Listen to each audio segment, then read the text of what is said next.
Hi friends, welcome back to Plantopedia. I hope you are doing well.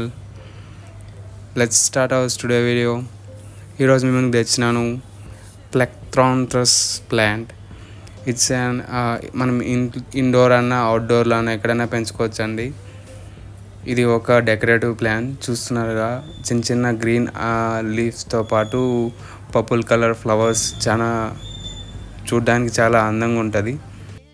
దీనికి మళ్ళీ అంత intensive care కూడా తీసుకోవాల్సిన అవసరం లేదు. సో ఇది perfect plant for our homes or office gardens. ఇవి కాకుండా ఈ ప్లాంట్ గురించి మీకు ఏమైనా తెలిసినట్టయితే కింద కామెంట్ చేయండి. మా వీడియో కనుక మీకు యూస్ఫుల్ ఇన్ఫర్మేటివ్గా ఉంటే మా ఛానల్ని లైక్, షేర్ అండ్ సబ్స్క్రైబ్ చేయండి. సబ్స్క్రైబ్ ముఖ్యం, మిగలో